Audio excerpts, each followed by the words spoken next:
Hello, my crafty friends. Thank you for joining me today. I am going to show you how to make this fun drapery fold. It can be a little tricky, and we're going to go through how to make it the easy way, which is with a paper that it has no particular direction. And I'm going to also show you how to handle a paper that has a definite direction in it. So we'll make this one first, and then at the end, I will share some tips and tricks to using some different kinds of paper.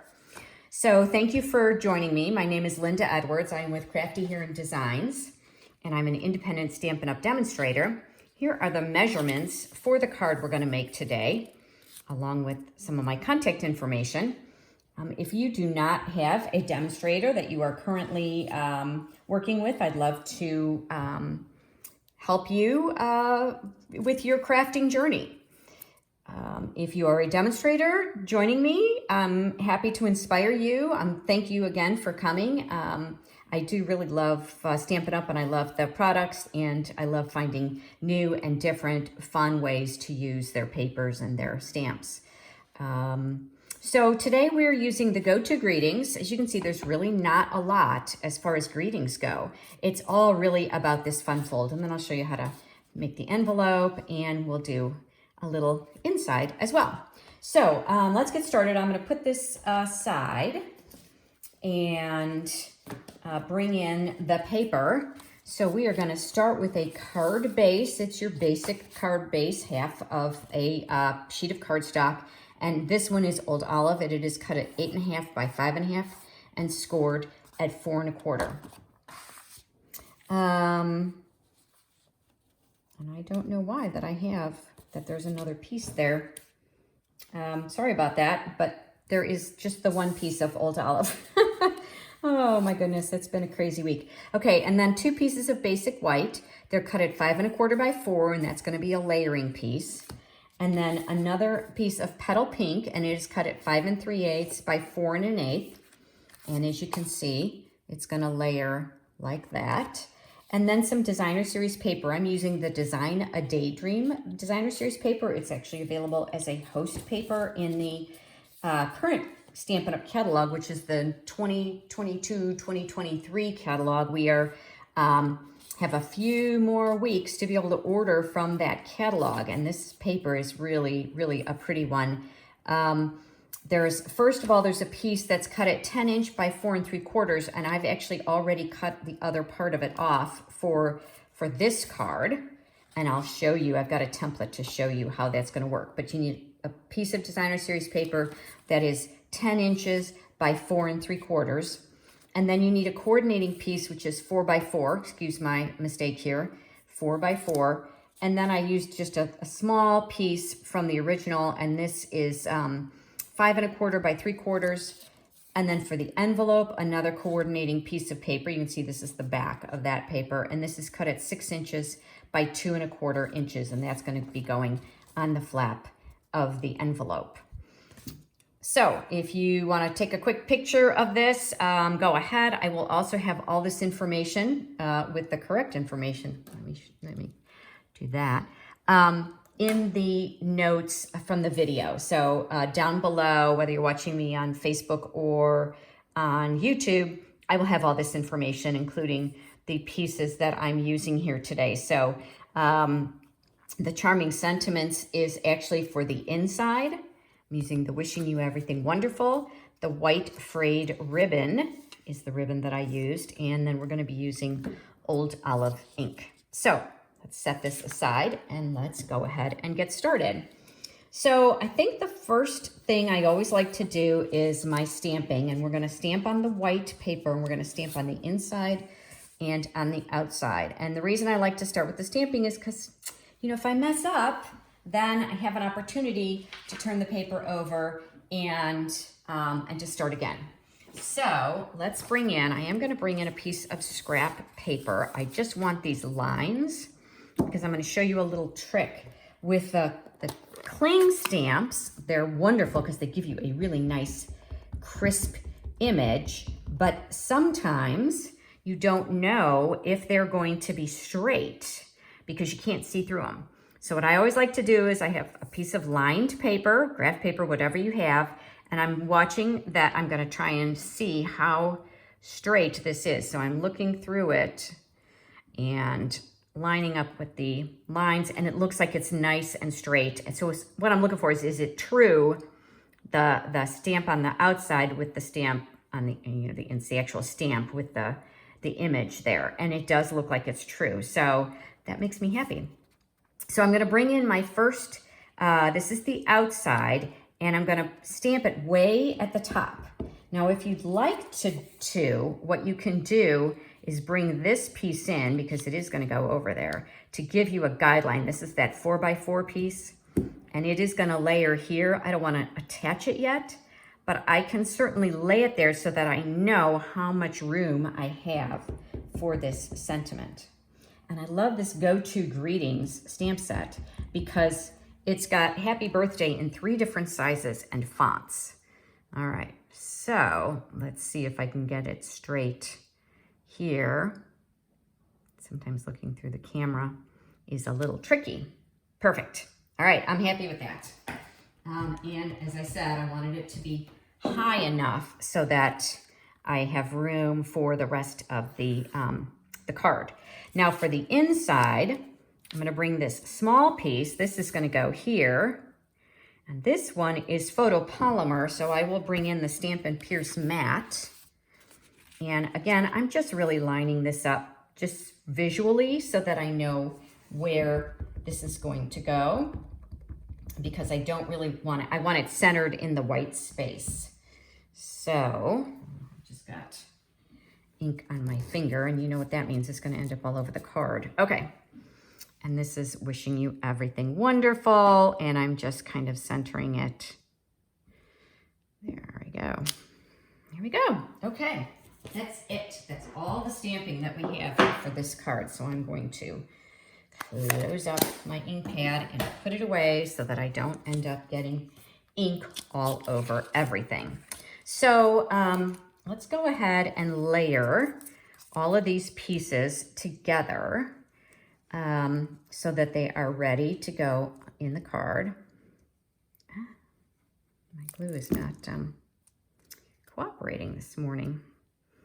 Let's see. And you know, this paper isn't unidirectional. You can see it's kind of hard to tell, but sometimes I'm like, well, do I want it to go that way or that way? Maybe I want it to go that way.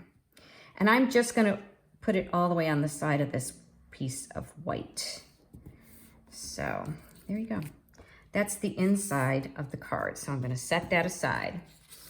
All right, and now I've got the layer that's going to go, let's go ahead and do this part.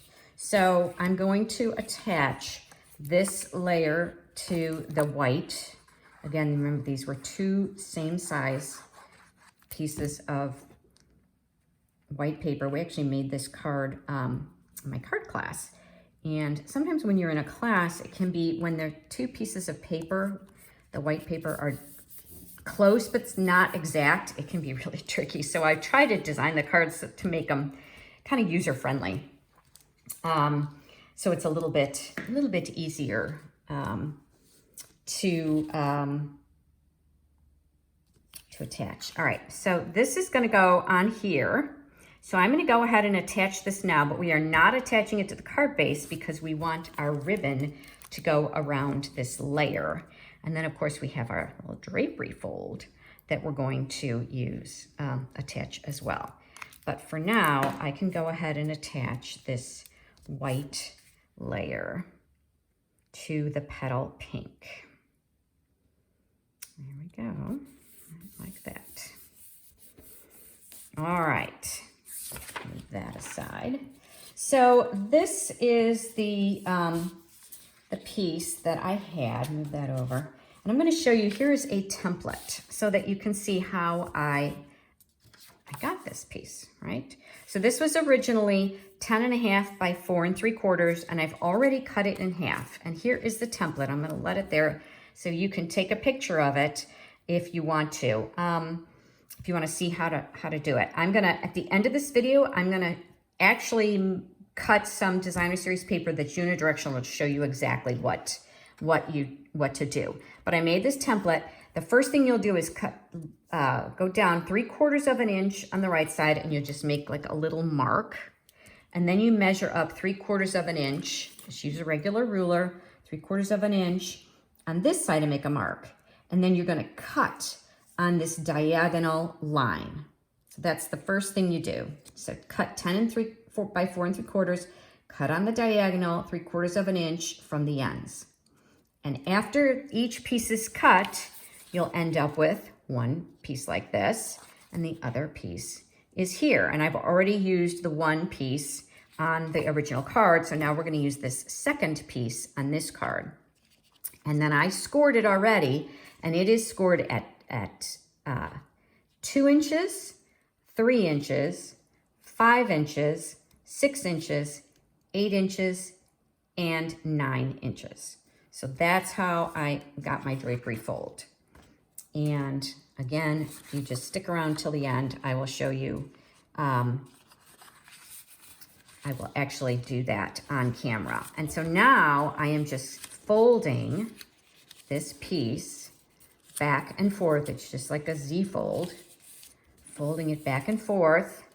See how I did? I started it, so I've got the long end at the bottom, folding toward me, away from me. Let's go ahead and burnish those ends, those folds. Then the next fold comes toward me and away from me, and then toward me and away. And that's it. That's your drapery fold. This reminds me of some drapes that we had when I was a kid. My mother had in our kitchen. Remember, I used to do the drapery folds. I mean, we don't really do that anymore. You know, the folds that like halfway. I don't remember, cafe curtain. That's what it is, a cafe curtain. All right, so now I'm going to go ahead and adhere this to the card base here. And I'm gonna start by just putting some liquid glue on the ends. And you will need, and I'll come back and put a little bit, as you can see I'm kind of putting a little bit on the inside as well, because I do want it to lay flat. So all on the back. And then I'm gonna line it up on the left side. And I'm not too worried about the top because I'm gonna cover that with ribbon. And I'm gonna just bring this over. And again, that looks like I cut that a little bit, or I folded it a little bit off, but it won't really matter because, here, let me do that. Because I'm gonna have that covered with the ribbon. There we go. And what you'll find is you'll have to go back as well and just do a little additional adhesive. And that's why I find that the liquid glue works the best, because you can just kind of slip that in there. A little bit of adhesive so that it's nice and flat. There you go. And so you can kind of see the back side of the paper. So when you're choosing your paper, make sure you have something that coordinates really well together. Okay, so now, as you can see, this ribbon, I love this ribbon. I feel like it goes really well with this paper, but it's too thick. So what I'm gonna do is I'm going to trim it. And this is the Frayed ribbon. It is still available, but it is going to be retired. Now I do have a set of scissors that I have set aside for fabric. So these are my ribbon, actually my ribbon scissors. So I find that if I've been using scissors for paper and for other things, they just don't hold, they just don't stay as sharp. They get a little bit dull. So I have these ribbon scissors, and I tie a little piece of ribbon around them so that I remember that this is only to be used for ribbon. Okay, so there you go. So I've got 2 pieces now, and you know, it'll fray a little bit, not to worry. Doesn't really matter which side you do use. You can kind of take some of the little bit of the fraying off of it to kind of even it out. There we go. And now I am going to just adhere that right here. So, and I'm going to bring it around the back. I tend to prefer glue dots with ribbon. I feel like if I use liquid glue, sometimes it doesn't. I'm going to turn this around. I'm going to use my take your pick tool. Sometimes the liquid glue comes through the ribbon since it's it's fabric. So I find the glue dots work best. So I'm going to only attach it in the back, and I'll tell you why, because I'm going to come around to the front and actually put my bow there. So I don't want this ribbon to be adhered yet on the front of the card. I only want it on the back of the card. And so there we go. Don't need it too tight. And the other thing you can do, and I often will do, is I can also, let's see, you can also use just regular old Scotch tape. I'm going to come again with a piece. This is just regular Scotch tape, and I'm going to adhere it one more time. So I've kind of got that double, the liquid glue, or excuse me, the glue dot and the Scotch tape. All right. Now I had this other piece, right? That was the other half of the ribbon. And this is only about 6 inches or so. Yeah, about 6 inches long. So it doesn't take a lot, kind of getting some of those frays out. And I'm going to just tuck it up under here, and I'm just going to tie it in a little knot. Just a little overhand knot. And I am kind of going to play with it as I tighten it, because I want that nice clean front to be, nice clean part of the knot to be in the front. There we go. And now I could, you know, I can move it over or put it wherever I want it. Let's see. I think I want to, I'm going to just now cut my ends. There. And cut this end.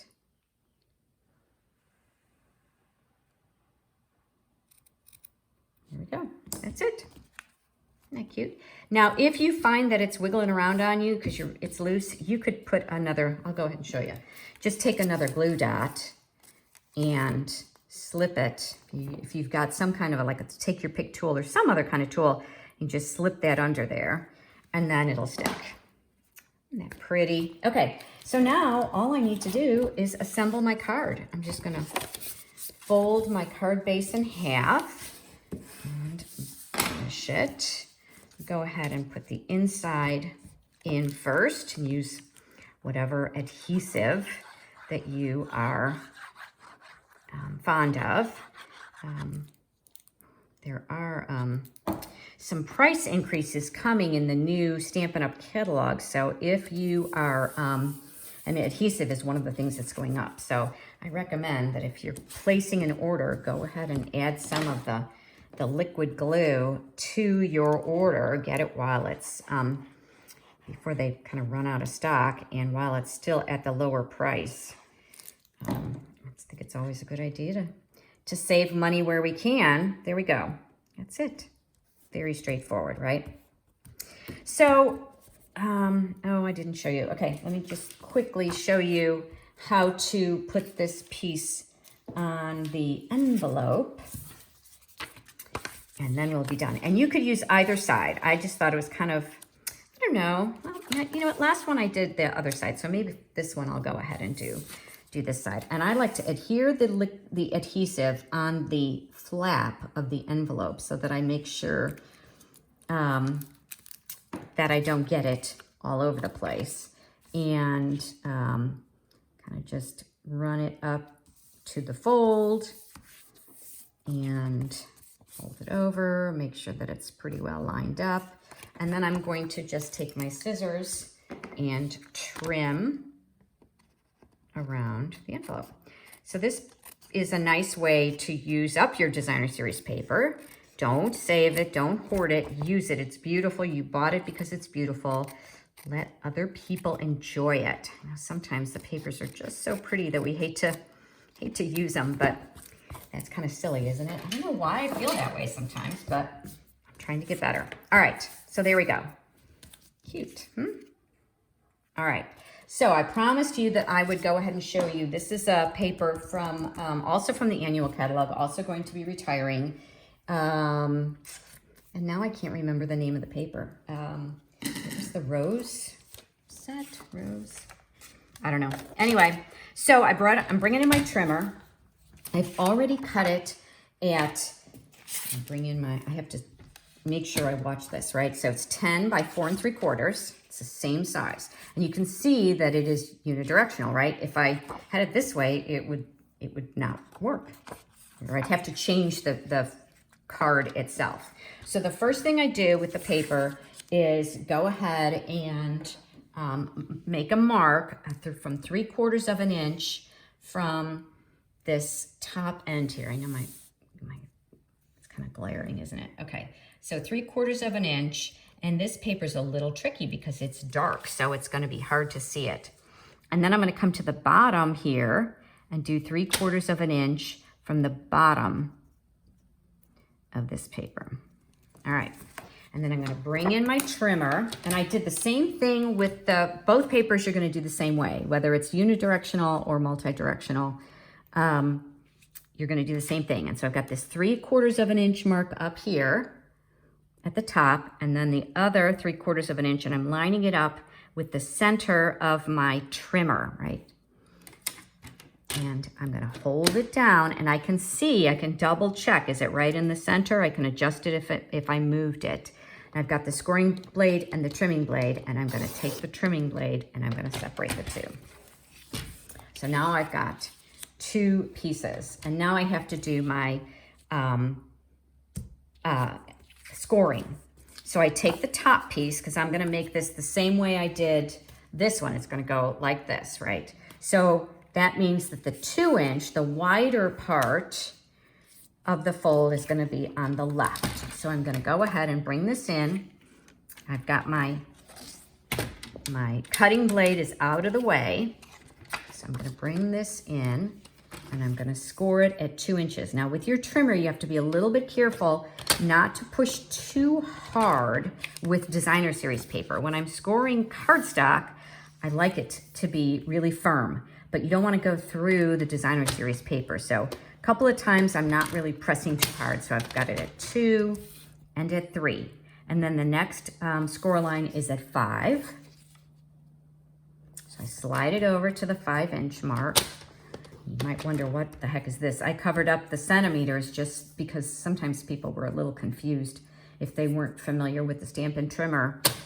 And then I got it at the 6 mark, okay? And then I've got to do 8 and 9. So now I open, it just slides right open. Just open that blade, get out of my way.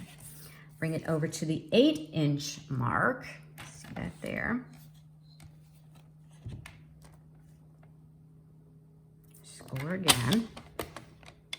And then to the 9-inch mark and score again. And now I can take this piece and fold back and forth, fold again, back and forth, fold again, back and forth.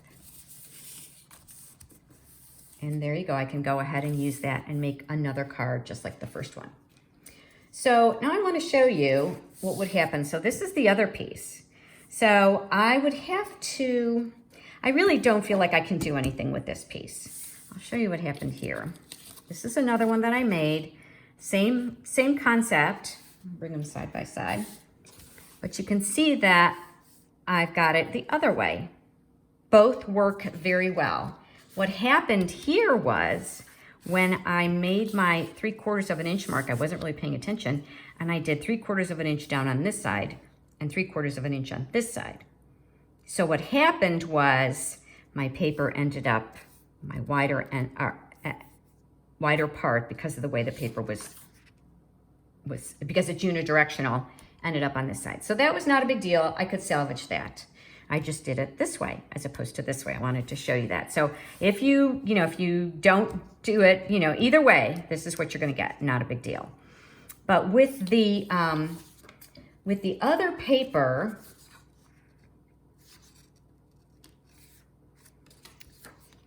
this is the one. I would have to do it. It just wouldn't work because I'd have to do it from the bottom. So I would use this. I would save this and use this for another purpose. It's not quite enough to get the 4 by 4 inches out of it, but you'd have to use it for another purpose. So I hope that's clear. See, I could do another one like this. I did the exact same thing, but it is a little more wasteful because you can only use a part of the piece. So I hope that was helpful, showing you a couple of different ways to do this. You can, I think it was really helpful for me personally to go ahead and make this template, and then I had it available for my class too, for people to kind of take a look at it, even though the pieces I gave them were already scored and cut. But that way, if they wanted to reproduce this at home, they had all the information. They could take a picture of it and reproduce it at home. So I hope that was helpful for you. I hope you make an attempt to make this card. Use some pretty designer series paper and have some fun with it. Oh, there we go. My little note so I would remember. This was the go-to greetings, charming sentiments. And I put the extra piece in there. I thought that was really cute. And my envelope, I used the pink, the backing as well. So thanks for joining me. I hope you have a wonderful day and you get some time to do some crafting. And don't forget to give away your cards. Make sure to send them to somebody and make them happy. Again, my name is Linda Edwards. I'm with Crafty Hair and Designs. And if you like what you see, I'd love for you to give me a thumbs up or a like. If you'd like to see more of my videos, you can like or follow me on my Facebook or on my YouTube channel, and you will be notified when I put out new videos. I try to put them out a couple of times a month. I can't generally do it once a week, but I usually get in about 2 or 3 a month. So I hope to see you again. And if you comment and follow me, it helps others to find me. So I appreciate you doing that. Take care. Bye for now.